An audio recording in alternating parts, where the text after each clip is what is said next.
everybody. Welcome to Two Bi Guys. I am Rob.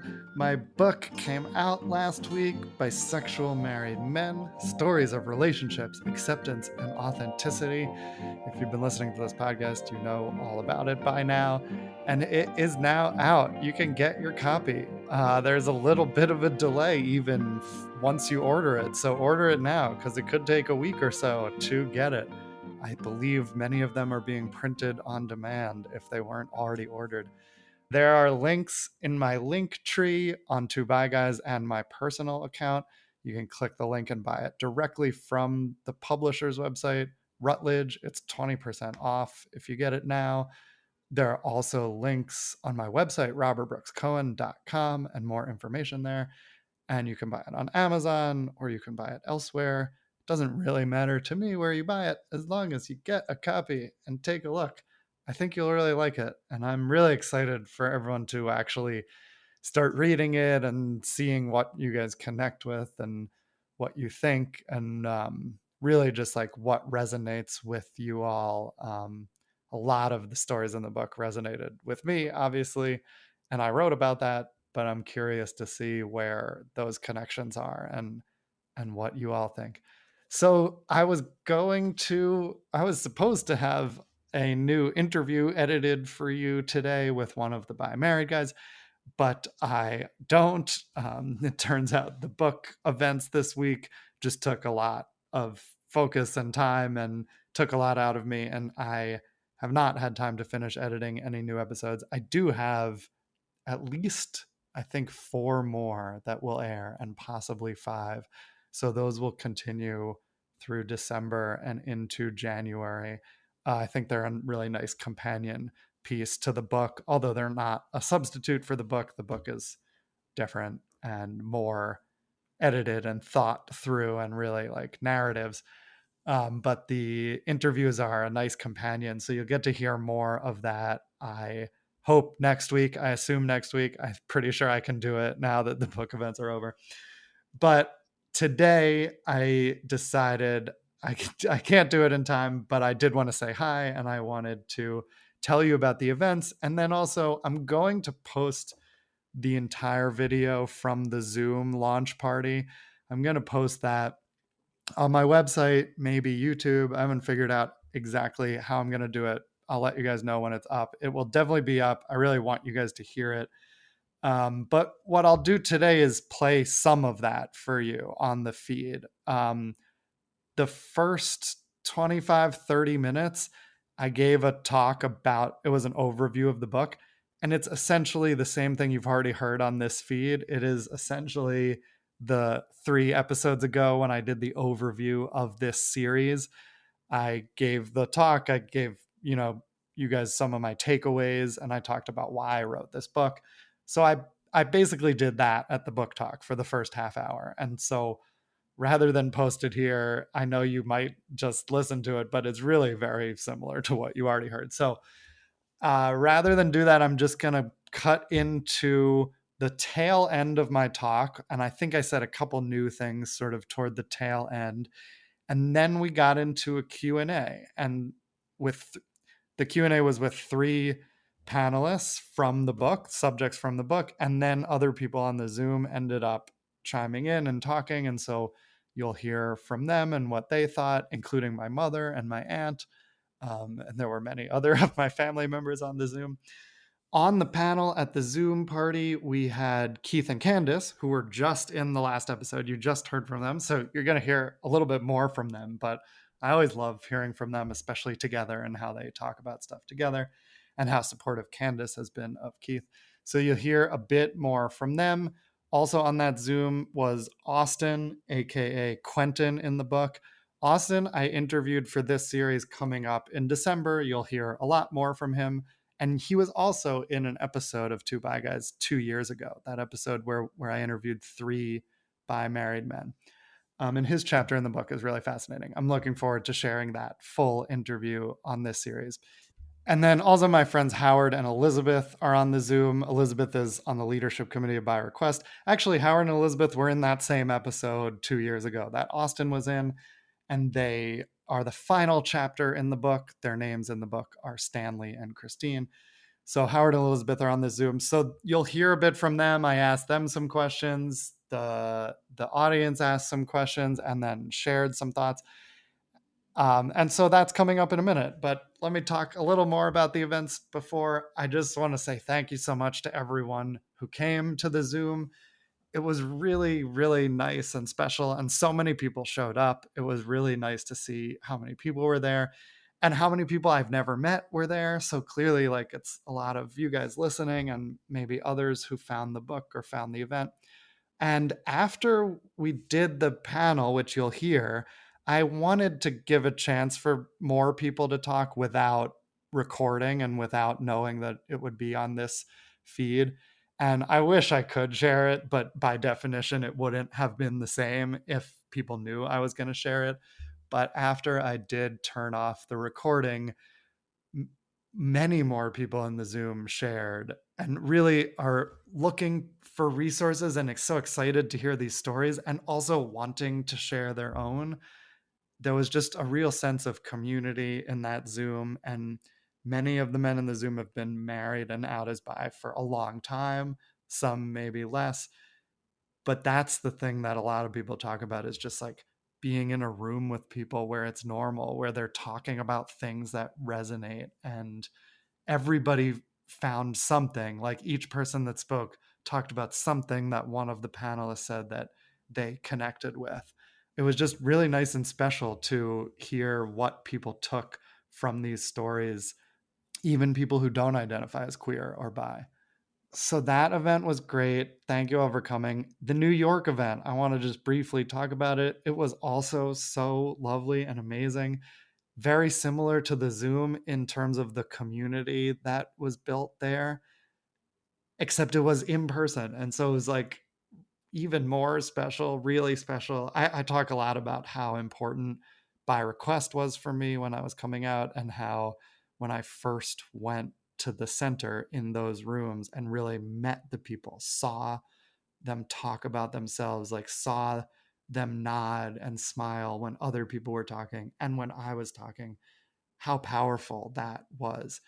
And since the pandemic, By Request is great, but it hasn't quite got the same numbers. We used to get 30 or 40 people in a room every other week, and so many people that there weren't enough chairs and we would sit on the floor.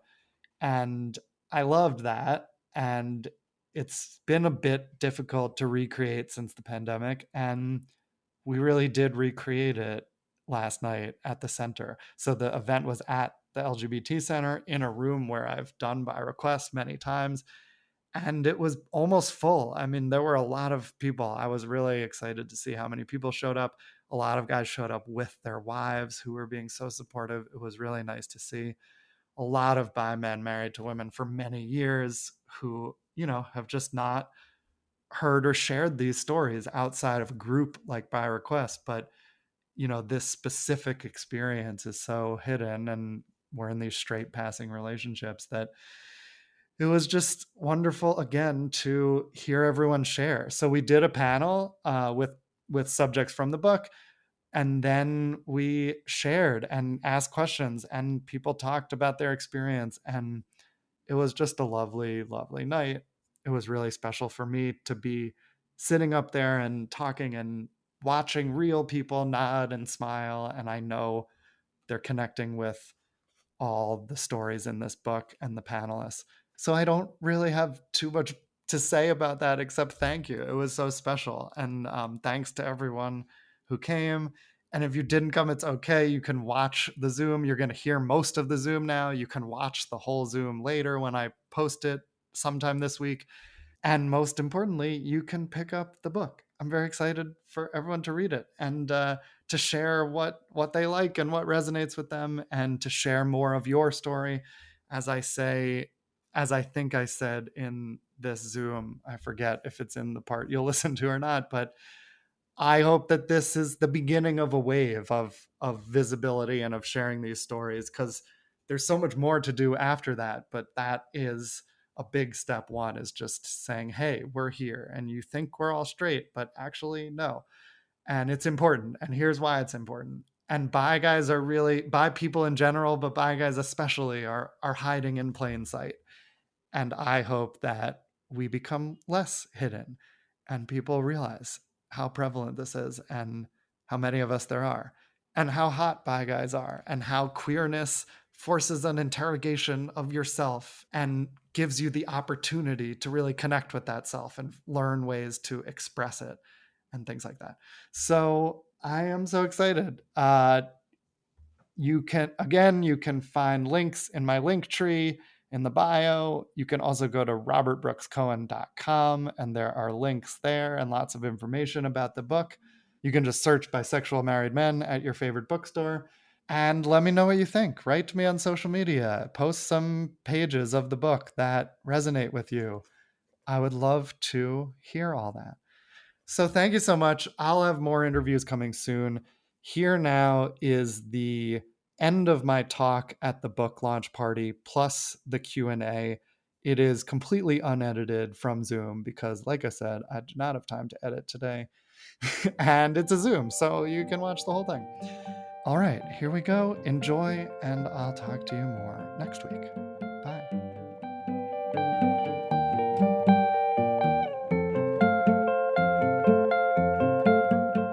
A few final thoughts and then we'll get to the Q&A. I'm going much slower than I was. I think these marriages will look different in the future as the next generation learns more about bisexuality growing up. The youngest guy I interviewed for the book is 30. So pretty much everyone grew up before 2000, before bisexuality was as visible or understood. I still think we need more resources, more visibility of this experience, more community. And I see bi married men as sort of a bridge between gay and straight community because many have lived their lives in straight culture, maybe even currently. And now they're getting into queer culture. And like, I want with this book to invite even straight identified men who are exploring sexual fluidity even a little. I want to invite them into queerness in ways that feel safe to them with this book so that they can use their unique position as bridge builders, because I think there's a perception among straight people of what the queer community is, and it feels far from what they are. And actually, it's all a spectrum. It's not these things that are far apart. There's all these people in between expressing themselves in so many different ways. It's just that many of these people in the middle are not as visible, and you don't know that they're bi. And so I hope that we can use this unique place on the spectrum to be bridge builders. I grew up viewing sexuality and gender as very binary. For a long time, I was locked into that way of thinking, but I now view it as a spectrum. And I also think, what's the last thing I want to say? I also think that I know there's a lot of bi people here in the audience. There's probably a lot of people here who know me, who don't listen to the podcast and don't identify as queer. And I want to say to you guys too, like, yes, sexuality we've sort of defined as which gender you're attracted to. But writing this book and doing all this work and being out now for a bunch of years, I have noticed that there is like that sex, romance, intimacy, emotional connections, there are hundreds or thousands of factors affecting them, way more than just the gender spectrum. Like we boil this down to like, which gender do you like? But and which gender do you connect with romantically? But there are so many other factors that affect relationships, and everyone has different desires, interests, needs. And I suspect that many people have desires, interests, needs that maybe they're a little ashamed of. Maybe they haven't fully explored or haven't quite reconciled. And my message is that's your superpower, that confronting whatever that thing is, whatever spectrum it's on, gives you the power to confront anything and the ability to get comfortable with your authentic self and to really love yourself. And that's what the guys in this book have done. So it could be on any spectrum. For many of the guys in this book, it's the gender spectrum. And they confronted something with huge societal stigma. And it's difficult to go through it, but it gives you enormous power to understand yourself and live more authentically. And so I hope that they can be an example for everyone, whether you're queer or not, to love every part of yourself and live with authenticity. because as RuPaul says, if you can't love yourself, how the hell are you going to love somebody else? And so that's really what this book is about. It's about loving yourself so that you can love others and have meaningful relationships. So that is my little talk. Thank you for listening. I'm gonna now, let's do a little Q&A. So there's a bunch of people from the book who are here. You don't have to talk if you don't want to, but I'm gonna ask a few questions, and whoever wants to speak on it, raise your virtual hand if you could, because I can't see everyone on the screen at the moment. I'll try to look around, and I'll ask a few questions. I'll take a few answers for each one and we'll move on, and I'll make sure everyone gets a chance to speak. So the first thing I'll ask is, like, thinking of anything I said, or especially those 5 takeaways I mentioned, are there any that really resonated with you? Would you like to expand on how that showed up in your relationship, or any other takeaways that I didn't mention that you want to share with the group? Yes, in the reactions, there's a raise hand function. Click reactions and then click raise hand like I just did. So I'll repeat them. It's like non-conforming relationships with masculinity, coming out being not a binary singular event, coming out being a positive experience, non-monogamy, or some of the challenges for bi men. Anyone want to share? Austin. Hi, Austin. Wait. There we go. I'm There we go. unmuted. Oh, yeah, where to start? I think the coming out process, like I thought I came out before we were married, and it wasn't a coming out. I had just framed it in a way that felt good and was as much as I understood at the moment about who I was. So it was basically about isolated experiences I'd had in the past, and my wife thought they were in the past. And so as I came out to her 10 years into our marriage, and she didn't understand, and it was a crisis at that time. And then I continued to understand more what that meant, and I would come again and talk about it. It was that continual coming out as I was coming out more and more to myself. I think that was the key. Like like you said, I didn't really understand. And then so about 15 years after I came out to my wife, we actually parted ways. So I'm one of those that we decided to go a separate direction. How old were you when you first got married? 25, 24, something like that. Yeah. So very understandable that you didn't have it all figured out at Yeah, the beginning. and for me, for both of us, we had a script that we were given of what marriage looked like by our faith background, what relationships looked like, and we tried to stick to that script as much as possible, and we didn't think outside of that sort of binary way of looking at the world. Yeah. Yeah. Can I ask you another question while you're up here, Yeah, Austin? absolutely. How do you feel about the decision to come out more fully looking back, even knowing that you guys are not together anymore as Yeah, bisexual? I so actually at the time I came out more publicly. My wife was instrumental in that. She was like, "It's time, don't you think?" And then I came out, and she was a big supporter. She actually wrote a blog about being the wife of a bi guy. So she really processed it in a way that was actually quite public, and so I was her editor. So there was a lot of back and forth, and we wrestled with a lot of things privately as well as publicly. But yeah, it was. um I don't know, did that answer your question? Mm-hmm. Yeah. I, Yeah, very much. Yeah, I mean, right. It's like sometimes we fear these things will end the relationship, and we get the opposite response. But then, that doesn't mean necessarily that everything in the relationship is right. Right. Yeah. Anyone else want to talk about any of those takeaways? Or I would also ask for any of the couples or guys from the book, is there something you wish you had realized or understood sooner? Yay. Okay, Keith and Candice, go for it. Yay. I think for me personally, as the straight half, I just wish I would have realized that nothing had to change. In my head, I just had these notions and I was convinced that it would never be the same. And it wasn't, but in the best ways. And nothing had to change in a bad way, even though all I was finding was proof of the opposite. And I think that's the hardest part, is the invisibility and the not talking about it.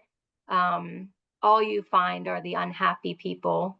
And so it really just affects how you have the outlook for the future. And it destroys relationships when people come out, because all they think is it's going to be terrible and it's never going to feel better. And they just hang on to that fear.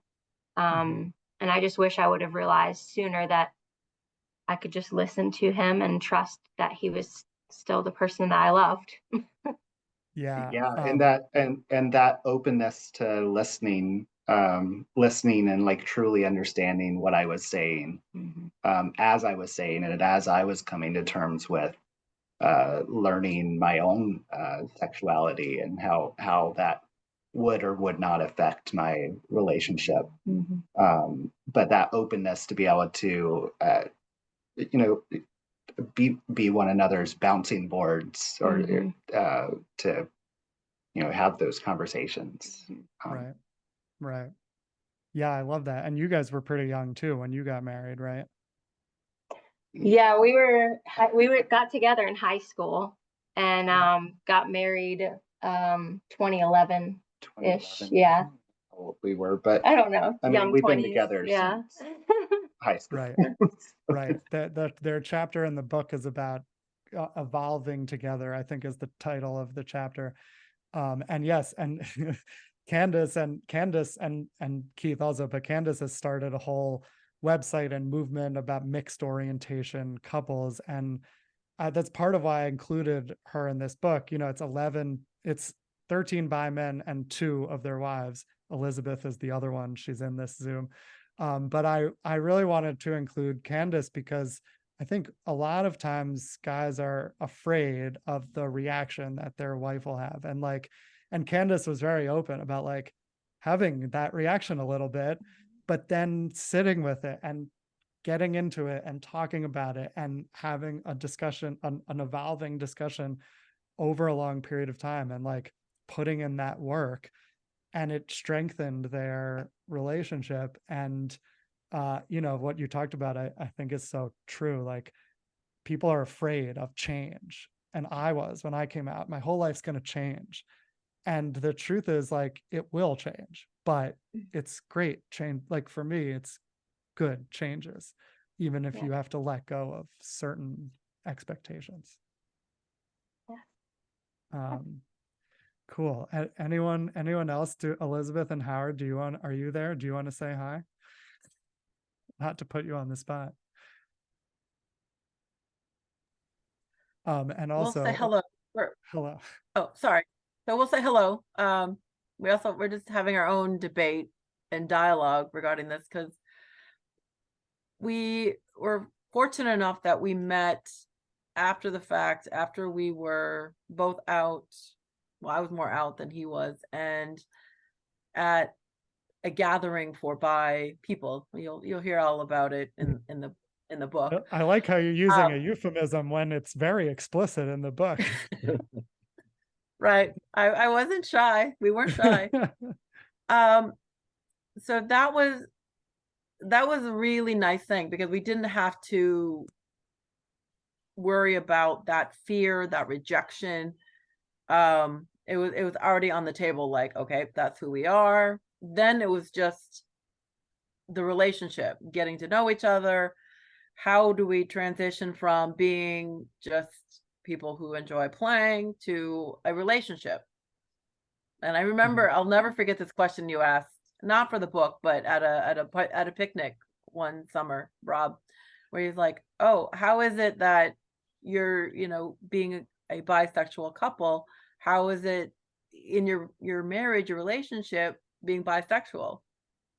Does that make, bring difficulties?" And I'm like, "No, that's no problem. It's just the relationship part."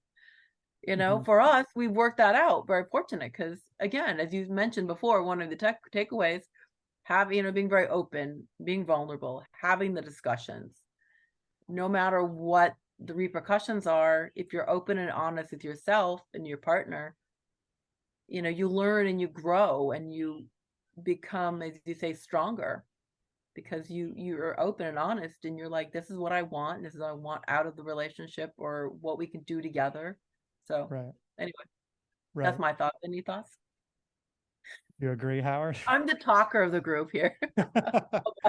Right. I'm the action person here.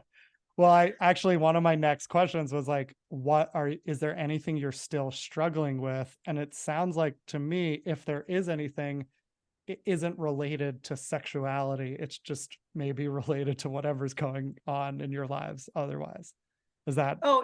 It's the dirty dishes, the laundry, all the other little crap that every couple has to deal with, Right. As is portrayed in many of these stories. However, you guys are unique in that, which is why I love that you're in the book too, because you were out just basically by meeting each other, and you didn't have to go through that. But yeah, it's like there's a vast spectrum of how hard it is to talk about this stuff. And yeah.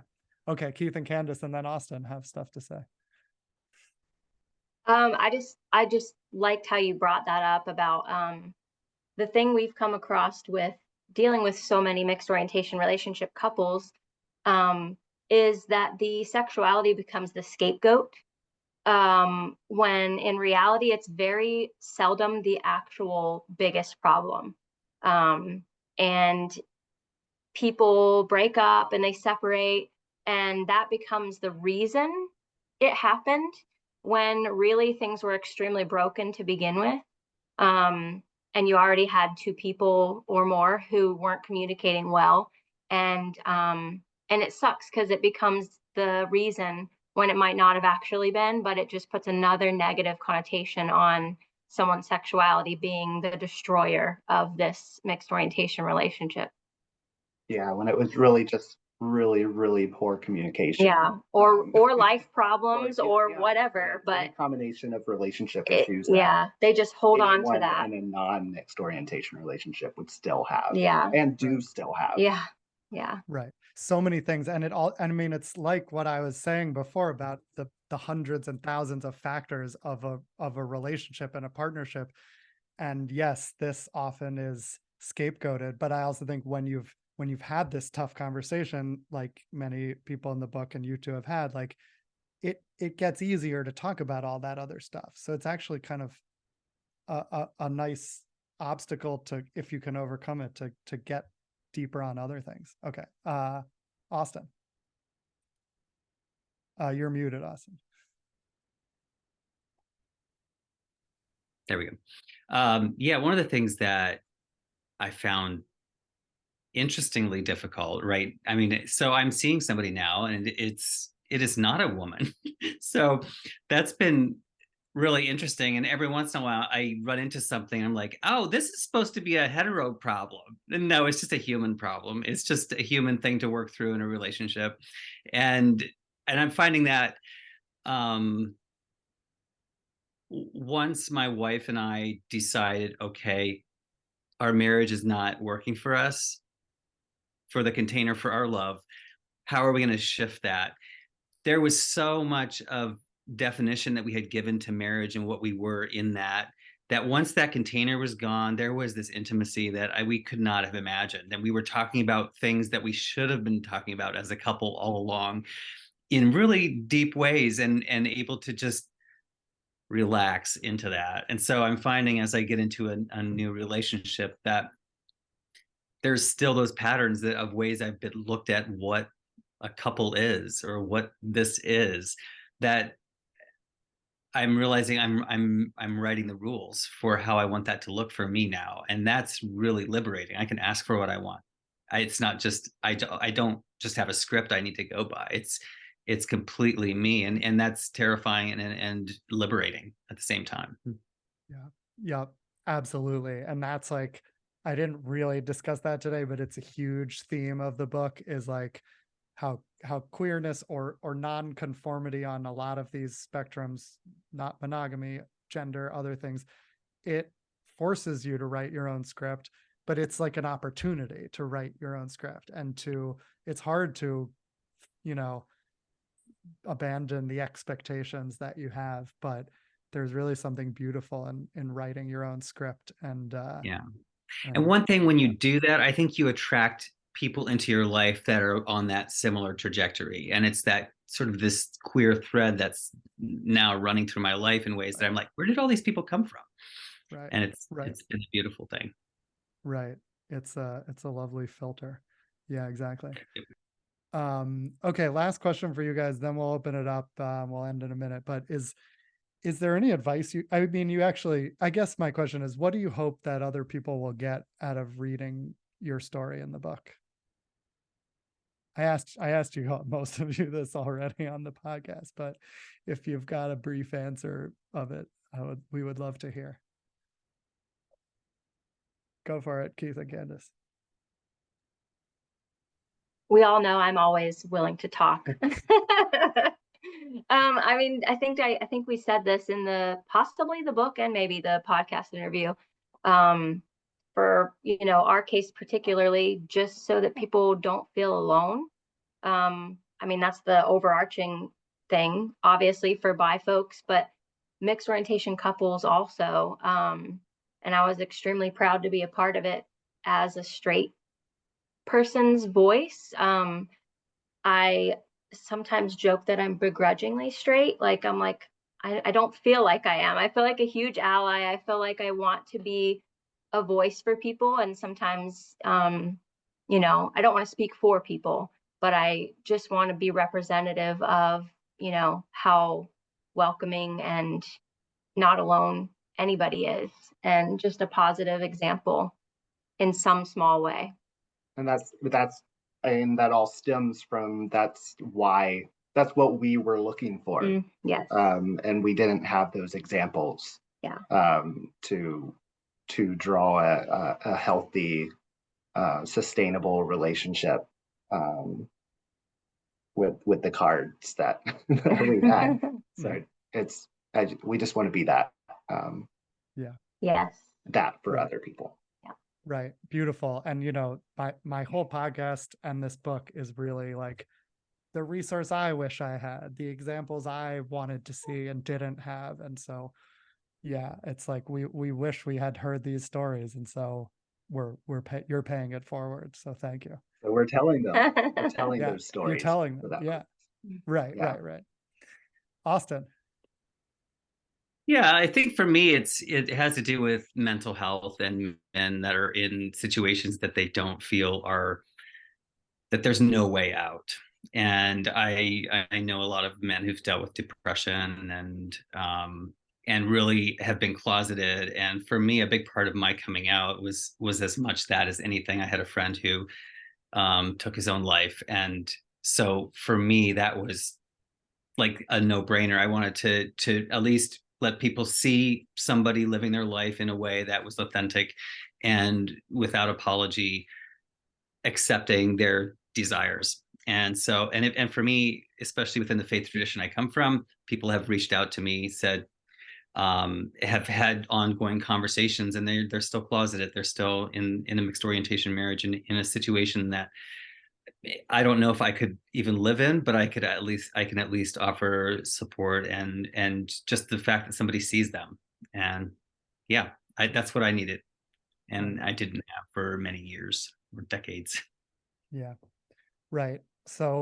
whoops, so beautiful and important, and there's a reason this is in the Rutledge mental health section, and Austin's story touches on more of that stuff, and it's really beautiful. I love that chapter. I love all the chapters of everyone who's here. Howard and Elizabeth, what do you hope people will get out of reading your story? For me personally, it's just the fact that being a woman, not the fact that I'm bi, that at this point, that's kind of irregardless, but I have a better I have understanding of Howard, but at the same time, there's a lot of women out there who support and enjoy and want to be with bi men. Because I've heard over the years so many bi men who are like, oh, I hear women, they don't want to be with me, blah, blah, blah. I say they're lost. There's so many women out there who, enjoy bi men, just don't see it as an issue, don't have the fear, don't reject them and stuff. So I think that was just my biggest takeaway, is that we're here to support and help in any way. And I love it. And part of my chapter too. Yes. Tell us more about what you love about bi men. We'll do that. We'll do that on Saturday. We'll do that on Saturday. But it is, there's a lot of stigma, especially from straight women, but lots of women. And so it is really lovely when we get to hear about women who prefer bi men, or the positive things about dating and being with bi men. Howard, would you like to answer what you hope people will get out of reading your story? You don't have to. Maybe more dates? No, I'm kidding. I promise that Howard spoke in this book, and his words are in this book. I got him to talk, and there's a lot of words in this book that came out of Howard's mouth. Well, if you listen to the podcast, you'll know he does speak. So yeah. Yes. Yeah, they were on the podcast last year or something, and their chapter is also hilarious. I mean, it's serious too, but it is one of the few chapters that is also genuinely hilarious. I laugh when I reread it. Okay, so just a couple minutes left, but does anyone have questions for me or the panelists? Also, Dr. Mimi, I don't want to put you on the spot, no pressure, but if you had a comment or any observation, since I know you do work in this area, but also anyone else who has a question for me, or wait, let me spotlight myself. Okay, my mother has a question. Go ahead, Mom.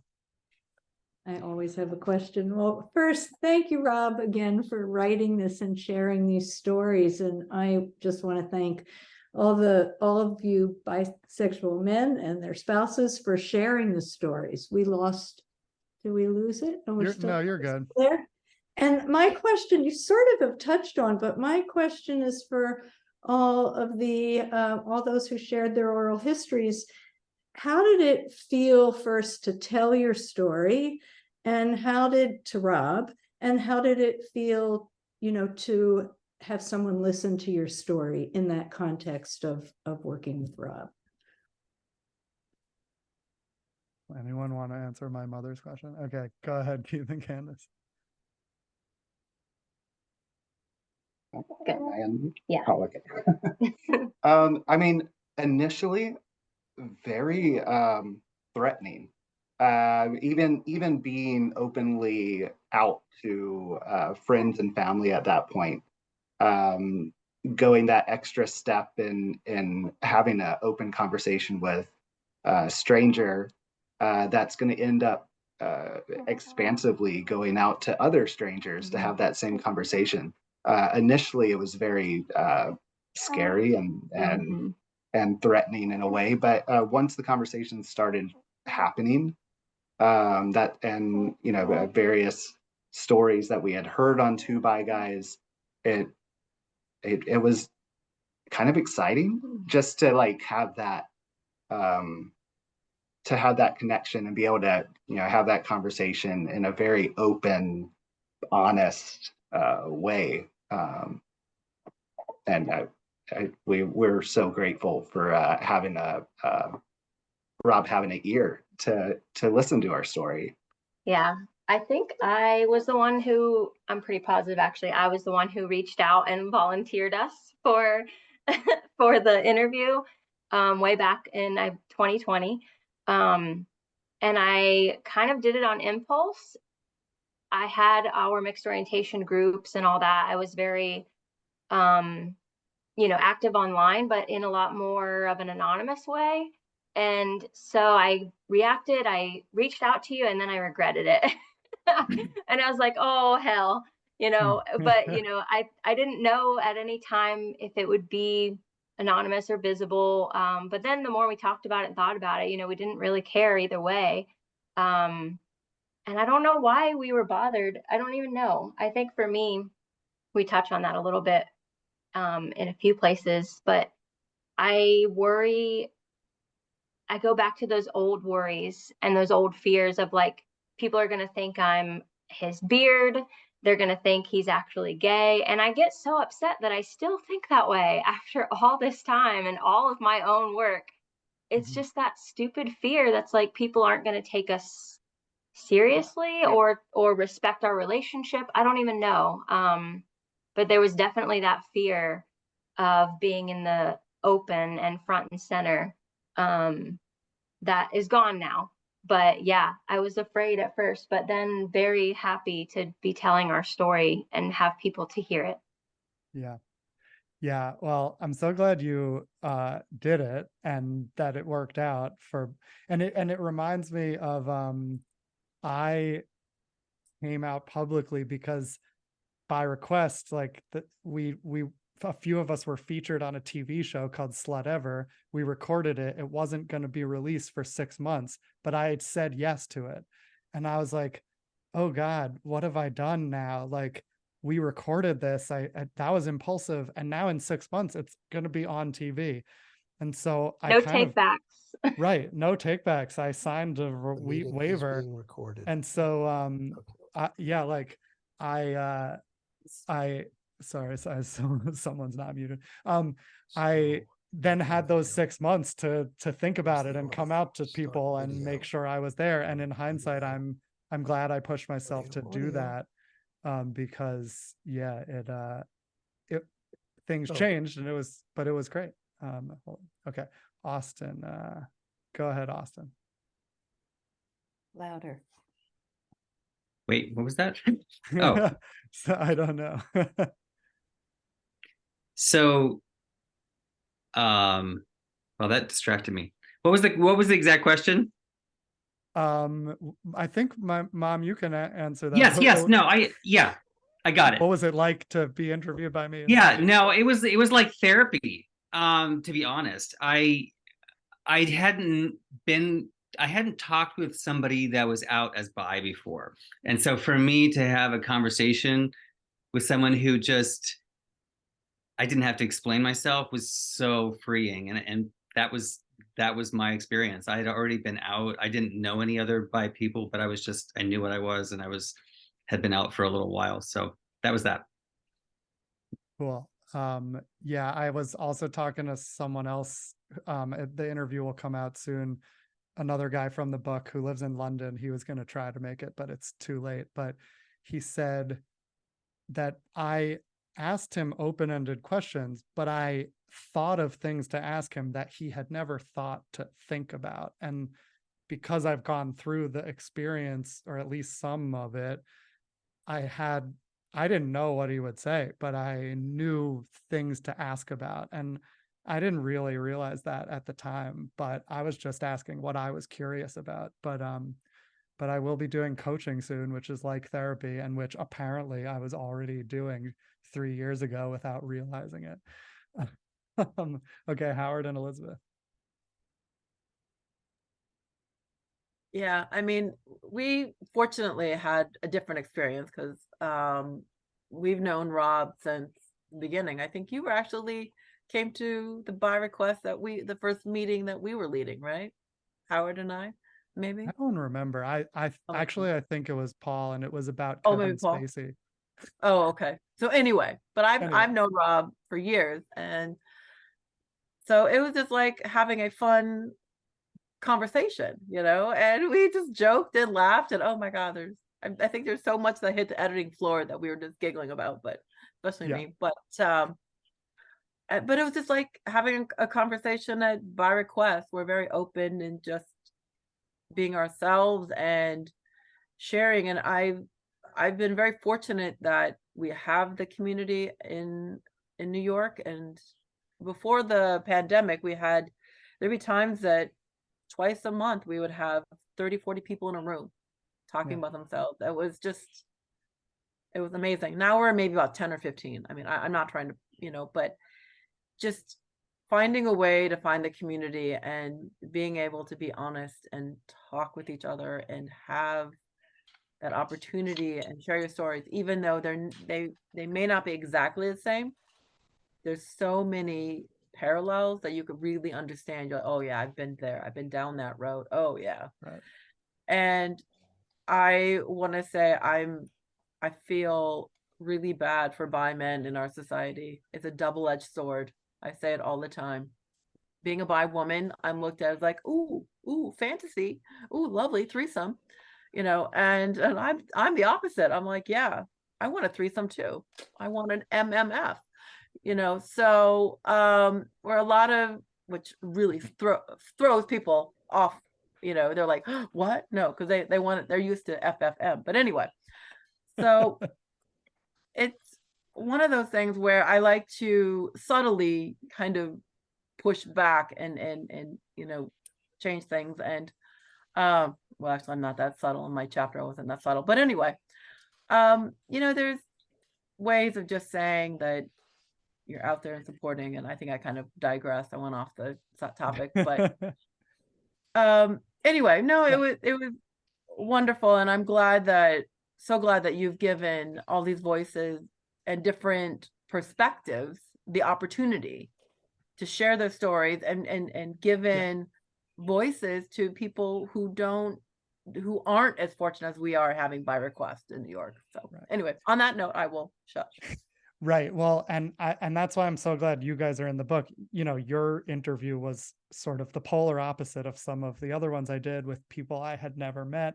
But I wanted to have a diversity of experiences in the book, and a diversity of tone and style, and we talked about different types of things in your interview that are will be interesting and valuable in different ways. And I remember those days of by request. Like, I would always volunteer to sit on the floor because there were never enough chairs. And yeah, I hope we get back there soon, and I hope it spreads to other places.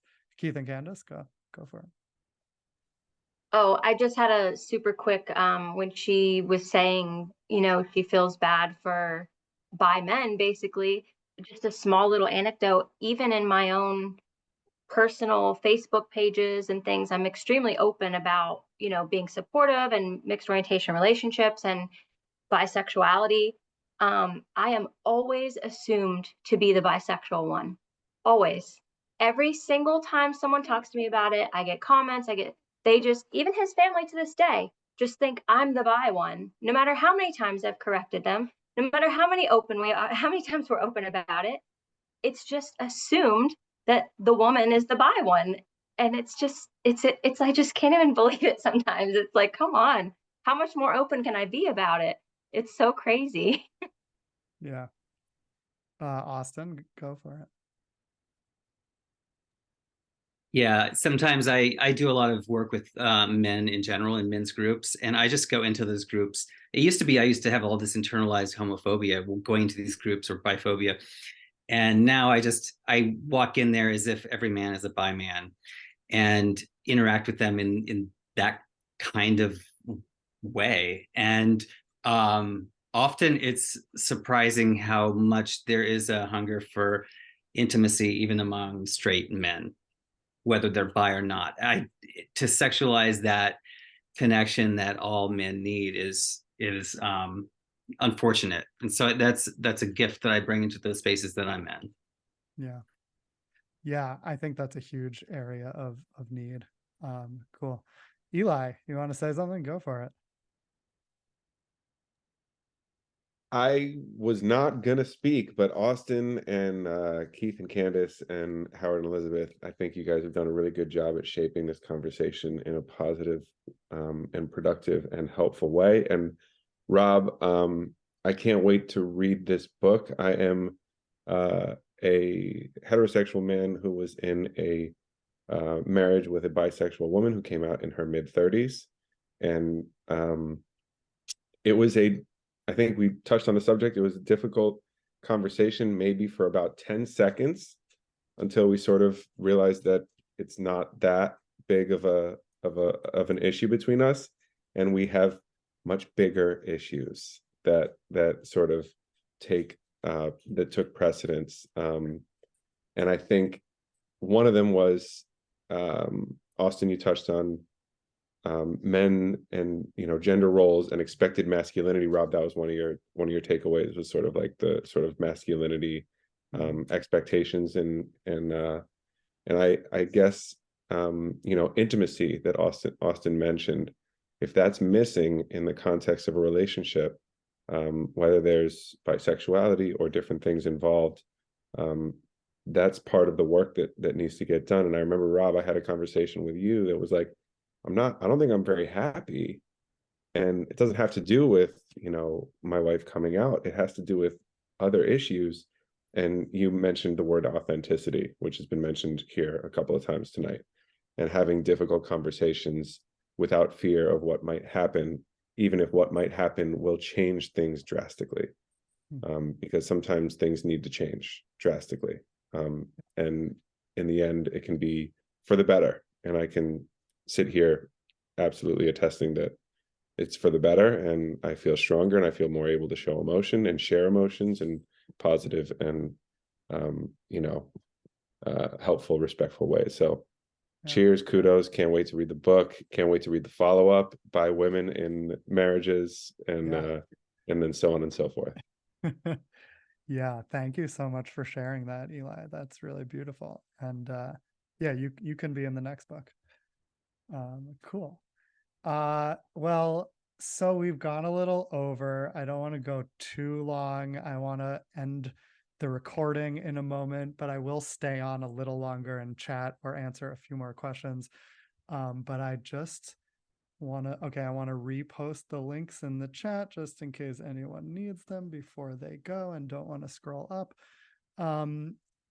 Thank you all so much for coming. Okay, don't go. Glow wants to say something. Okay. I always have to figure out how to unmute. What I'd like to say is, it's kind of a question for you, Rob. Sure. What are the kinds of things that plain straight people can do to make the lives of people who are in different modes of living easier? For myself, I don't really care that much about somebody's sexuality. I have a bunch of gay male friends. We're going to the Gay Men's Chorus of Washington holiday concert at the end of this week. And I don't really think of these men as gay. I think of them as my friends. I like them because of the people that they are, regardless of anything else. Part of that's because I'm old. When you're 75, I guess you don't really focus that much on, flirting or romanticizing or sexualizing contacts with people. So that may be part of it.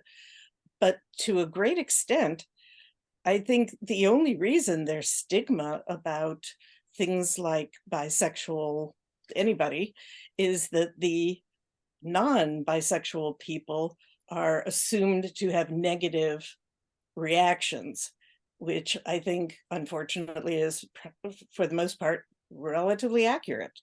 So my feeling is, what can straight people do to help other straight people understand that this is anybody's own personal choice, and don't get twisted up in knots about it? Well, good question. And thank you for sharing.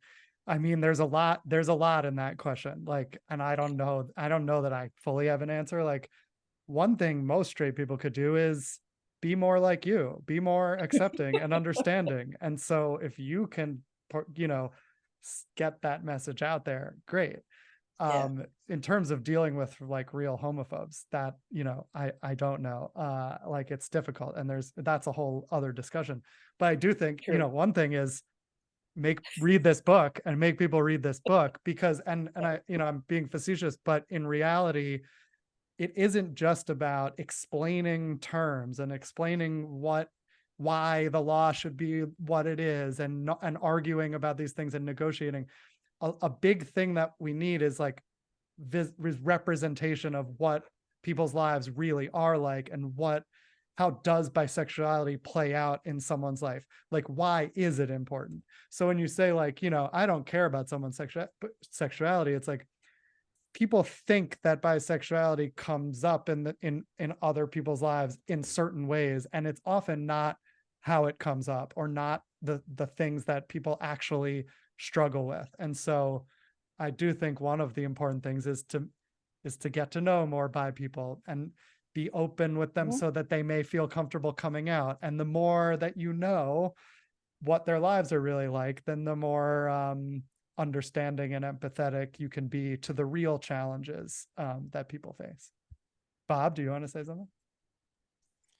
Yes, I want to add something to that that is very important. And I'm a facilitator here for By Request, and we've come up with this before regarding about with couples, and that we all collectively need to learn not to assume that a guy and a woman together, when they're together or holding hands, that they're straight, or that two guys holding their hands together, that they're gay, or two women that are holding their hands that are lesbian. In all of them, they can be bi in any of those combinations. And so one thing to think of is to get this, what's called cis hetero thought process out of us, and just simply say, oh, they're a couple, or they're friends, and take that out of it. So that way there's no, stereotyping. And we all have to learn it collectively. And that helps regarding with language. Language helps explain all of us and our experiences. And it really is important to have it. Yep.